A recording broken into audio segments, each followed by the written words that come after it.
to share your reactions also on this topic. So, as far as the Gita, well, great conversation. Thank you for sharing the reactions as well. And I'll say for myself also, as we said, you learn by teaching. As I always say, when doing Gita Yoga, one person has never missed a single Gita. He has always been there. That's been me. And the person who hears what comes out of that, like my ears are the closest to my mouth, therefore I hear it as well. And therefore I am grateful for the opportunities over the more than the 10 years, 12, 13 years now, that we have been doing this as well. So thank you to the Guru in each of you, every time.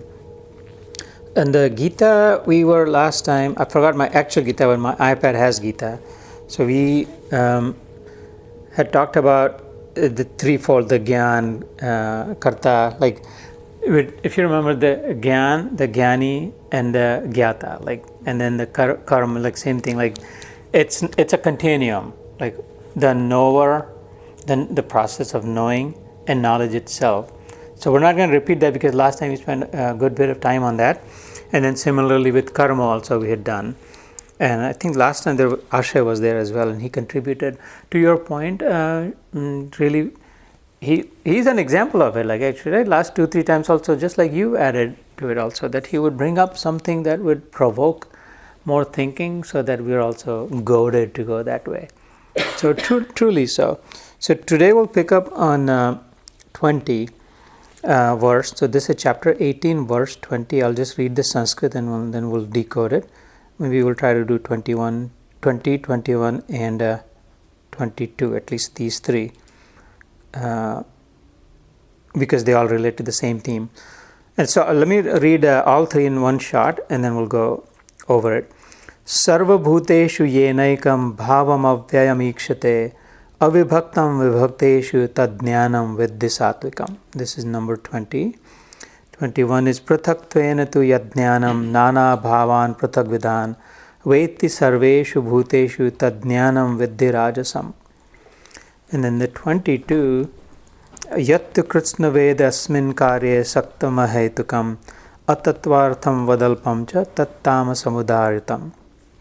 So, remember, again, just for context, this 18th chapter, if you think about it, is in two portions. The first half of the 18th chapter, which is the last chapter of the Gita, the Poti Bandhogis ke baad. In the first half, he's essentially finishing what was started before, completely wrapping up. So the 17th chapter, we were talking about Satvik, Rajasik, Tamasik, the three psychological forces of nature. We are neutral, but we get drawn by. And like if there's a dry leaf falling from the tree, it will not fall straight exactly in a straight line where it came. It will fall to the left or to the right, or here. It might even go a little bit here and there, right? And it depends on where the winds were blowing, how the winds were blowing. And typically it will be the resultant of the different winds that are blowing. And so it is with us. Like we are neutral. We are actually that dry leaf. But we become sattvic, or sometimes talk rajasic, or sometimes actually act like tamasic, depending on the winds, because we forgot our own gravity. We forgot that I don't have to. We have a choice. I don't have to behave. I don't have to take peer pressure. I don't have to react. I can respond, right? There's a big difference between reacting and responding. I don't have to do anything that I don't want to. I can make my own choices as well. But because we forget that, we get blown by these sattvic winds or the rajasic winds or the tamasic winds. That was the topic that had started in the 17th chapter.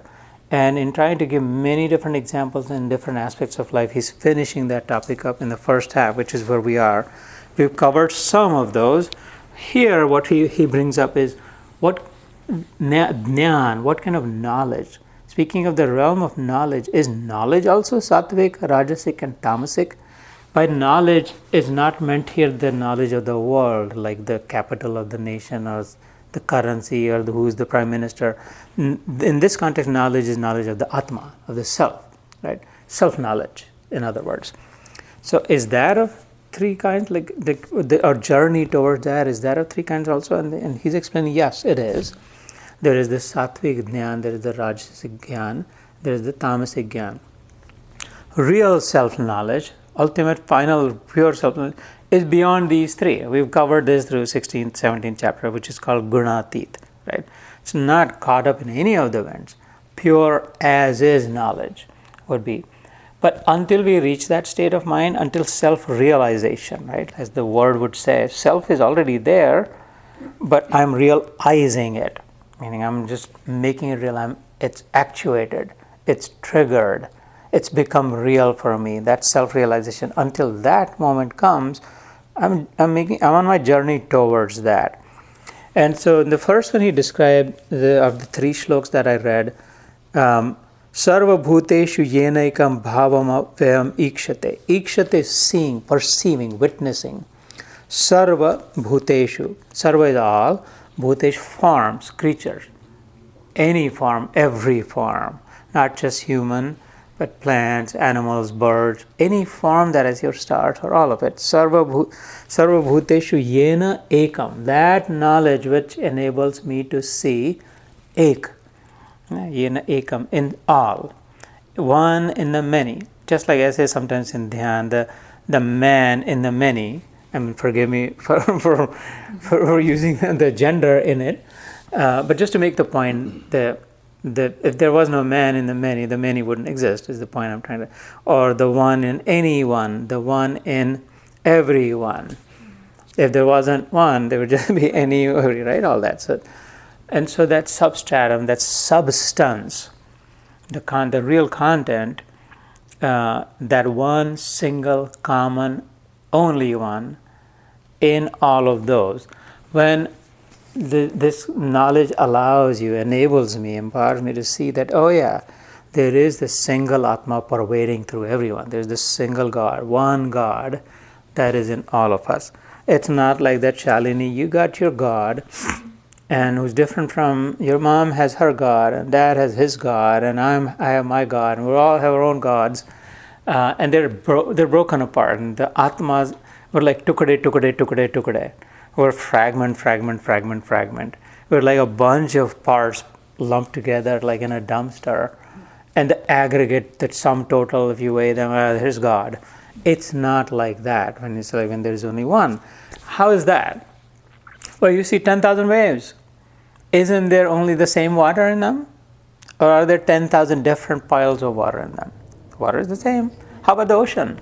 Is there one ocean in all the waves? Or like every wave has my little ocean and my little ocean and my little ocean? Ocean is never little. Right? All of them have. And are the waves, each of the waves in different ocean? No, they're all the same ocean. Right? So the same ocean in all the waves. And all the oceans in the same wave. Or again, our classic example, when you're dreaming, are all the dream characters have a different Shalini in them or with them? Or is it the same dreamer in all of them? It is, right? Are they all in different persons? No, they're in the same person. So when you're able to see this world around you like that, using the examples in the relative world, when you can see the absolute, that no, there is this one pervasive, like the definition of Vishnu or the meaning of Vishnu, Vishwa ke anu mein jo vyapta hai. And like anu is atom. The one, the combination of energy and information that pervades every atom is Vishnu. So when you're able to see that, he's saying that is Sattvic Gyan. That has brought you very close to the actual self-realization. Sarva bhuteshu yena ekam bhavam avyam ikshate. Again, a nuanced word, bhav, which means that it's not that you're seeing with your skinned eyes that one, but the essence, the understanding, the intuition. Intuitively you know. The bhav is intuitively you know that there is only one in it. It's not that you're actually seeing that Lord, right? Because we're right now using our physical eyes.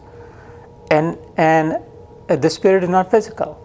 So we can't see, it's the wrong tool to use, which is what happened in the 11th chapter in Vishwarup Darshan Yoga. He said, can you show me everything that you're talking about? And he said, yeah, I can show you, but you will not be able to see it with these eyes. Let me give you divya drishti. Let me impart you spiritual vision, which in other words means inner vision, intuitive vision, which by the way, there is a dot planted in each of us, and that's right here between the eyebrows.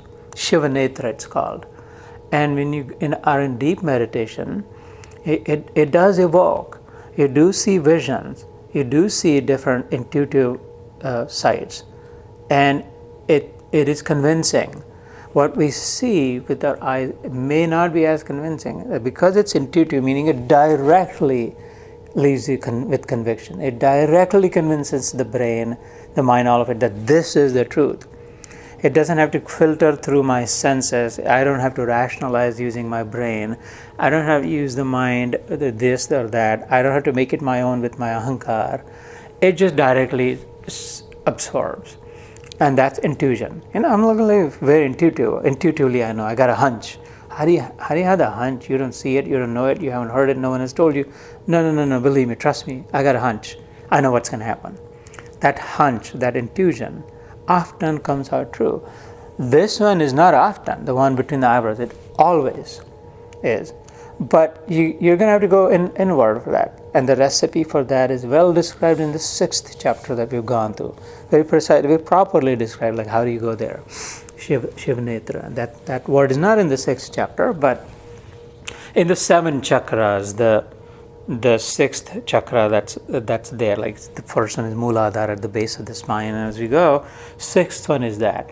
7th one at the top, where the sutures are, is the Sahasra, like Brahma, and like that's when the self-realization, that's where the light shines as if.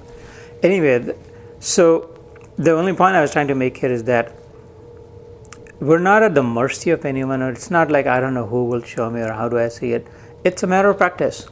It's a matter of commitment. And it starts with faith. Do you believe that you have it? Do you believe that it is possible? If the answer is yes, then the result will also be yes. If the answer is no, then maybe not. Because nobody's insisting here, like thou shalt. Hamare Shastra mein, this is a beautiful thing. It's never said thou shalt. There is no thou shalt. You may. Entirely choice is given to us. So, but those who succeed in that, avibhaktam vibhakteshu tadjnanam viddhi. Avibhaktam is like vibhaktesh. Even though they appear to be fragmented, there's you sitting there, and then her, and then him, and I, and all of that. Clearly, fragments sitting here. Physically, I see fragments, but intuitively, when I see the one that connects the fragments, is Satvik Gyan, he's saying. The Rajasic Gyan, which is the next verse, Pruthaktveena tu yadnyanam nana bhavat pruthakvidan. That the Rajasic person, in terms of the knowledge aspect, also believes that there is something other than just what I see. And this is a question of, is there all there is to it that I see with my physical eyes? The Gyan, Sattvic person, no, there is more. I may not see, but there is something that's empowering the body, that's enlivening, that's animating the body. And it's the same one in all. The Rajasic person also believes that, something is animating, but he's got his own, and she's got his own, and she's got his own, and he's got his own. Everybody's got their own little God or Atma or whatever spark in them. So there's like as many sparks as there are people, or not just people, as forms, any like birds and plants, animals, whatever seems to be alive, whatever seems to have life, has its own form of life. That's the Rajasic. So that's a distorted version. That's many branched.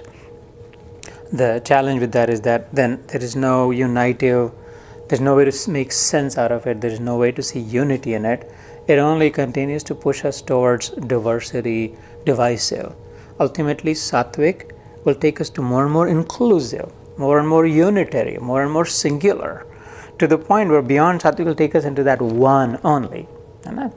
Rajasic, that big trouble is that while you believe it continues to always cut anything into. And therefore the frustration of a Rajasic person always is that, I want the bigger piece. I want more. I want to grow. Therefore, I want to start something else. Therefore, I want to invest in something else. Therefore, I want to invade someone. Therefore, I want to think of all these ideas. And therefore, it leads to restlessness. The Rajasic person is never restful. Is always running. Is always thinking. Always doing something. And tired and frustrated in the end, because that feeling is never there. The satiation, the fulfillment is never there. fully filled is never there. Fulfilled is never there. Because there's a hole at the bottom. No matter how much I pour, there's always going away. So that's the... And then the tamasic person, which is the 22, that person, atatvartam vadalpamcha, it's so short-sighted. The thinking is so short-lived. Alpa is this small, little, that the belief isn't even that there is anything beyond what I see, meaning in this body, that's all there is to it. In me, my body is all I am. There is no unseen, unfelt tattva principle. Maybe there is, I don't care, I don't want to think about it. So don't know, don't care is the t-shirt that tamasic people wear. The front says don't know, back says don't care. Like, whatever, moving on. And so they're like in really deep, dark ignorance. It's a long way to go, because they first are going to have to bring themselves to this platform that, well, no, there is more beyond what you just see. A Rajasic person would tell them, and you got your own and I got my own, and I'm cultivating, I'm developing, I'm strengthening, and that's when they say, ye bahut aage hai, this is an exalted Mahatma, hum log chote hai, I don't know as much, I'm bad, you're good, and they're great, and they're horrible, all of these, because this whole comparison of life. And the Sattvic recognizing that actually the essence is pure and one and only. And again, the Gunatit would just drop all of this and only attached to the essence of it. So that's that. And then do we have a few more minutes, or should we stop today here? We got a few more minutes, and then we'll stop. Is that okay? Yep. Okay. Because linked to this is also another theme. Just like Gyan, there is also karma. What kind of karma do these three categories do? So let me read 22, 23, and 24, and we'll definitely stop there. And we'll pick up next time on 25, which talks about karta, meaning the doer. So 22 says, Yattu kritsnaveda smin kare saktamahaitukam atat. Well, no, sorry, 22 we just did. 23 is niyatam sangarahitam aragadvesha kritam afalaprepsuna karma yattat satvikam uchyate. And then 24 is yattu kamepsuna karma sahankarena vapuna kriyate bahulayasam tadraja samudarutam. And then 25 is anubandham kshayam hinsam anapeksha cha paurusham mohādarabhyate karma yat tamasamuchyate. So now we just talked about the gyan, knowledge, self-knowledge. He's talking about, okay, so what do you do with knowledge? All knowledge, ultimately, we do something with it. I got the degree, and I learned how to dance. Well, then you would dance. You don't just learn to dance. After you learn to dance, you dance. That learning to dance is the gyan aspect of it. Dancing is the karma aspect of it. They're still the same, but one is taking in, the other is expressing, right? The one is impressing upon you, again, careful words, impressing upon you. The other is now you are expressing yourself. It's the same body, one was going in, and sometimes you might make it your own, you might put your own finesse, your veneer on it also. So he's talking about the other end of it. How does it show up? What you learned, the knowledge that you gained, how does it show up in your behavior? And that's the expression of the karma. So the 23rd was niyatam sangarahitam. Niyatam is consistent. So sattvic karma generally follows a pattern. You can draw a pattern. They're consistent about it. Niyams and niyatam. So consistency is one aspect of it. Sangarahitam. So it looks detached, unattached. So I explained to you one time this word sangha, not sangha, which is the Buddhist word of group or association, right? And it actually comes from sangha. Sangha is associating, and when there is an association, it's called sangha. In the Gita, this word comes again and again, like a lot of times sangha. And anytime it comes, it either associates with karma, like in the same verse, there will be some aspect of either karma, karta, or it has guna, like sattvic, rajasic, tamasic. And so anytime this word sangha associates with karma, like in the set of these three, what he's talking about, associating with what? With phala, karma phala, the consequence, the effect. What am I going to get out of what I do? So for example, in this case, sangha rahitam. Rahit is without. Hit is benefit. Rahit and sahit, you would have heard. They're the opposite words. Rahit is someone who's trying to do something for their own benefit, like what's in it for me. That would be sahit. And then someone who doesn't care about what's in it for me, just doing it for the sake of doing, would be rahit, separate from that, detached. And ra in Sanskrit is cutter, like one that cuts. One of Krishna's names is Ari. Ara is the saw, one who cuts away. Now, whatever you want to think of, cut away enemies, cut away my bad qualities, cut away from the delusion. So Ari is that, and it's ultimately considered as enmity. And then the word, his name is Arisudan, the one who gets rid of my enemies, my external enemies or my internal enemies. My own mind sometimes could act like an enemy. Anyway, so I digress. But that's how this, in this setting, it's talking about the fruits of my labor, fruit of my work. So consistently sangarahitam. Really a sattvic person, a good Samaritan, let's call it, will help someone on the street, not because their photo is going to flash in the newspaper tomorrow or CNN will interview them or they'll get a badge of honor or some money or nothing. They're just doing because the dog is suffering or the old lady fell. They happen to be there. The thought in their head is not, what am I going to get out of it? And not just one time, but consistently. So, niyatam sangarahitam, right? Araga dveshatah kritam. Rag is affinity, proclivity, liking, inclination, like I favor, I like this, I want this, like rag. Dvesh is the opposite, avoidance, I don't like it, I don't want to. So, araga dveshata, they don't do, sattvic people typically don't do what they do or avoid doing what they don't do because they like something or because they don't like something. Araga dveshata kritam. They will do it if there is to be done, and they won't do it because there's no business for them to meddle in it. There's no need for them to mess with it. In that case, they won't do it. And that's again niyatam, consistent pattern, right? Like very disciplined in their behaviors. Afala prepsuna karma. Prepsu is like this internal desire, like the motivation. Afala prepsu. They're not motivated by the result of what they will get out of it. And so therefore, they're not typical, you're not find sattvic people as like multi-millionaires, billionaires necessarily, or in big leadership positions, or big titles, or big whatever, because it's almost like they're unmotivated. It almost sounds negative, that they're not motivated for growth. They're not motivated to make this happen. Come high or hell water, I will get this done.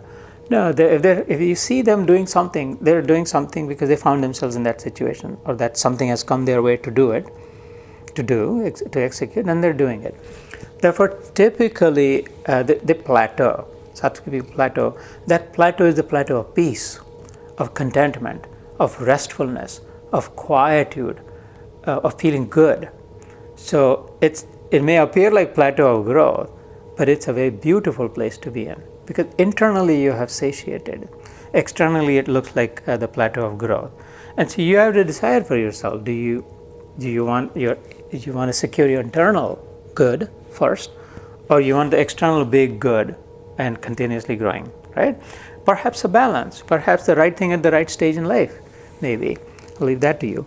So those are sattvic behaviors. Rajasic behaviors, this is verse 24. Yattu kamepsuna karma sa ahankarena va punah. So right off the bat, there are two attributes that appear for Rajasic. Is first, they're definitely motivated. They definitely want something out of it. There's definitely a specific objective in mind that, well, what will happen then if you do this, therefore don't do this. Or, well, if you don't do this, we will lose out on that, therefore do that. And again, it's not said that this is bad or wrong. Be clear about it. In the Gita, it's not suggested, therefore, that's horrible, don't do that. It's just categorized and presented in front of you. But this is a journey, this is a growth trajectory. Ultimately, the suggestion is that you're going to have to go from here to there. Because here the wrong direction is more danger, more risk, more restlessness, more anxiety, more fear, all of that. Because I haven't come across any place, especially even in this chapter, where Krishna says that, therefore, that's horrible, that's bad, drop it, don't do that. In fact, what he does say in the second part of this chapter, soon we're approaching, he says, dude, drop all of it. Like he literally said, don't care for any of it. Like sarva dharman parityajya. Give up all of that. Like do what you have to do, but mam ekam sharanam rajam. Be with me instead. Like go launch yourself straight into the absolute. Here you're just going to mess with it. Sometimes sattvic, sometimes rajas, sometimes tamasic. You'll feel good, you'll feel bad, you're restful, restless. It's just going to perpetually keep on happening. You'll never find yourself out of the cage.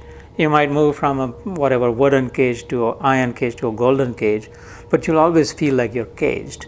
I'm asking you to just get out of the cage and fly free in the freedom, like boundlessly. So, as long as anything is caged, it's still caged. What does it matter? What the cage is made of, right?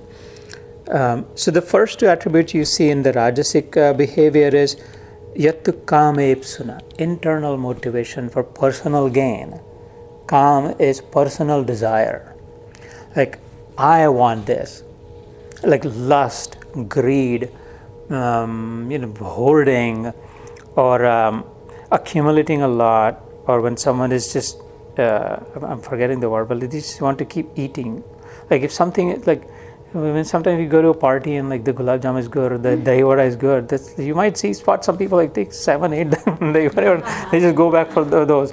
That's why, because again, inherently nothing wrong or bad, because they're seeking goodness that I am also seeking, but it's like, but personalized. I want. There's no feeling of sharing. I want the more and more of the good, right? Therefore, it falls in the second sort of the rajasic category. Not criticizing, but going about it the wrong way. 7 or 17 or 70 dahi will never make you fulfilled as one might if the setting was recalibrated. So the calibration itself is wrong, and therefore we're just like the external satiation, external stimuli will never get it done because it has to be internally calibrated. And therefore delayed gratification might actually bring more gratification, because there's this gap, there's the opportunity for the mind to think that, is this what I want? Does this really give me? How long does it last anyway? If I continue to bombard myself with gratifying, sense gratifying objects, I don't even have an opportunity. There is no gap. There's no need to think, but is this real? Is this what's going on? Because you're constantly eating, sleeping, drinking, all that. Therefore, slowing down gets us there faster, right? So that's the first one. And the second is ahankarena vapuna. Again, this personalization. Ahankar is I, me, myself, and Irene, right? That like me, like all about me. So they will do a lot of work, a good work, but it will be very clear who donated that. The brick will be there, and the big plaque will be there, or the picture will be there, or the newspaper will be there, or 1,000 WhatsApp messages will be there. It will be very clear. They'll make it known, or they'll figure out how to make it known. Again, please, nothing wrong or bad about it. It's just that it's that category. The belief is that so long as my image, the limited, can be broadcast, glorified, it will automatically make me big. And it doesn't, right? Because it's like throwing oil on fire instead of putting water on it. And then kriyate bahulayasam, third aspect of it is like bahulayasam, a lot of effort. Rajasic people, you will see very busy, very motivated, very active, working hard, taking like effort after like somehow or other we will make it happen.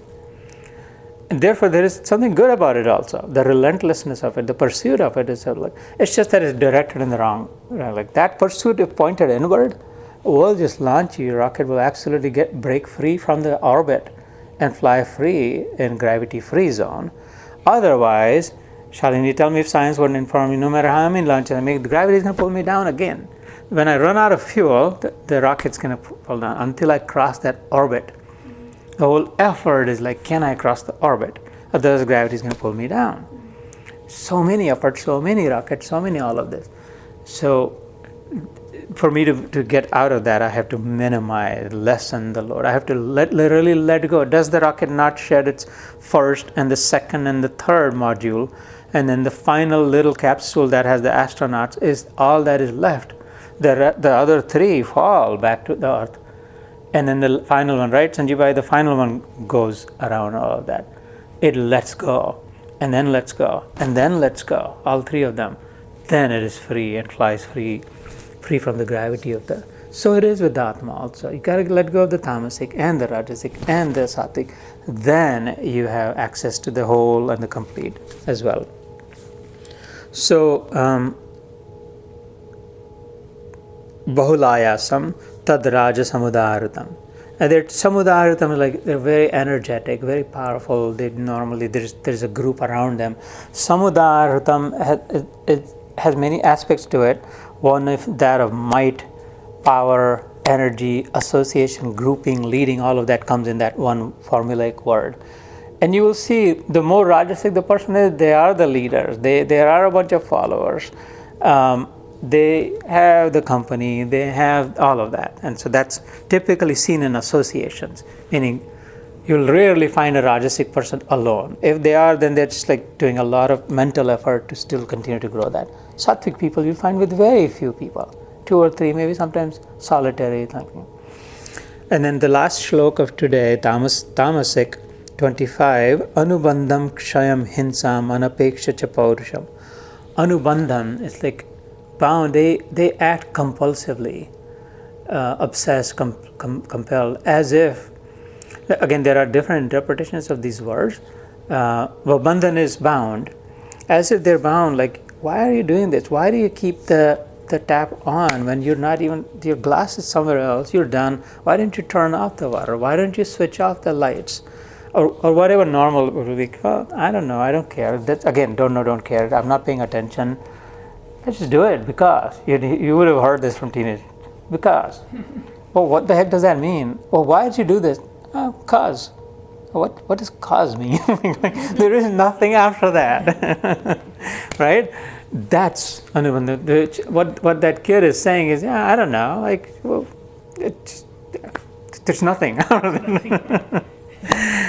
acknowledgement. Yeah, compulsive. I didn't think about it. Why bother?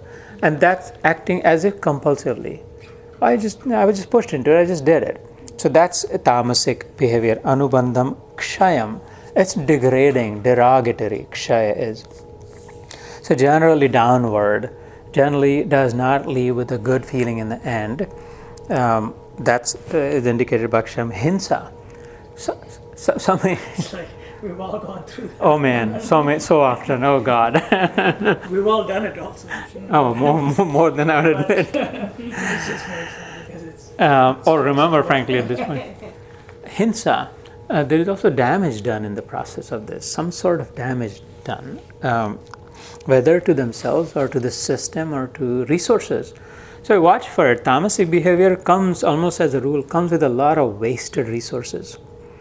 Of different kind. Time could be the most valuable resource. There's so much waste of time in it. Mindlessly wasting time or water or light or energy, words, conversations, relationships. It's a lot of waste happening. The damage. Anapeksha cha paurusham. So it's not thoughtful. What is expected out of it, what that person would expect out of that, is not very well thought out, not very well formed thoughts, very generic, very sort of mediocrity, let's put it that. Mediocrity would be another aspect of tamasic behavior. And cha paurusham. So paurusham is brute power. Like they will just make it happen just based on the brawn, like just the physical power. Brainless, mindless, thoughtless, just something is stuck in their head and they'll just do it. They'll kicking, screaming, just get it done, so that sort of thing. Because they're very proud of their might, physical might. This Paurusha is physical might. Anubandham kshayam hinsam anapeksha cha paurusham mohadarabhyate karma. And this is all begun out of obsession. Moha is obsessed, right? Like when somebody has moha and like When you know this is not good for you, when you know this isn't yours, but when that person, no, I want it though, I like it, I really have to have it, that's moha. Just like we as parents have moha with our kids. And they're telling us, I'm done, I got everything I needed from you, let me go. I'm all right, I'm cool, no, trust me, I'm good. No, but this, did you take this, do you have that, calling morning, afternoon, evening, did you eat? Yeah, Mom, I ate, I'm good.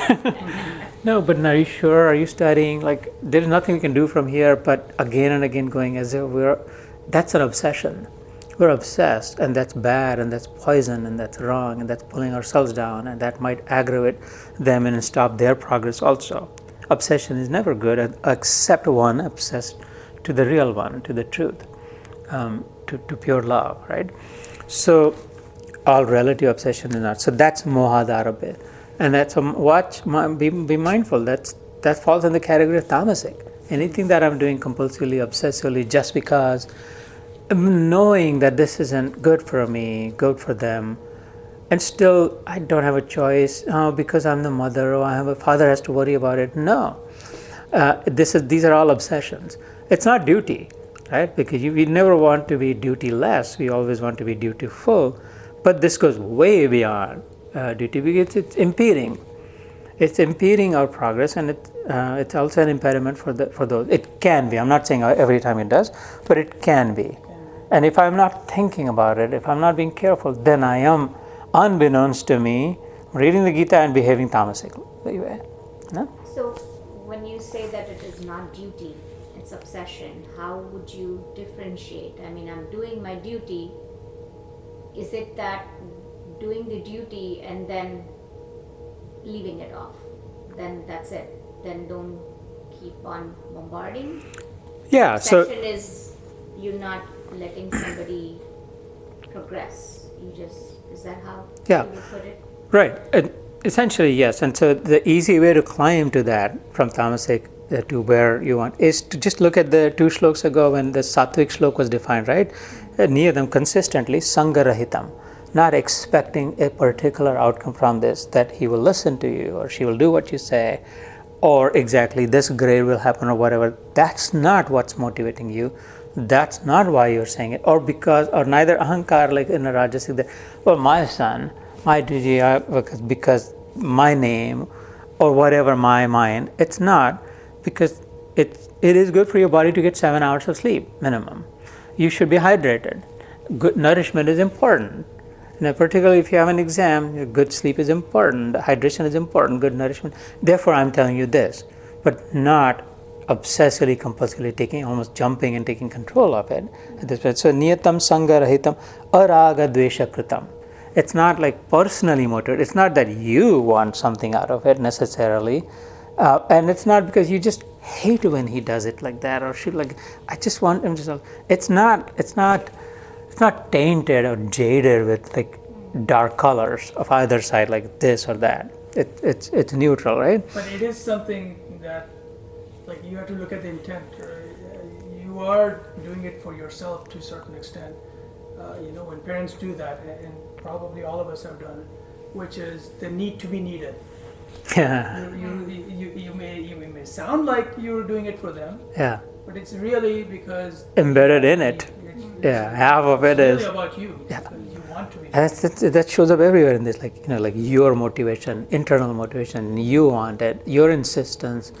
When the less and less of that, the more and more sattvic of it is, and the more and more dark and like deeply embedded it is tamasic. So let's stop here and let's first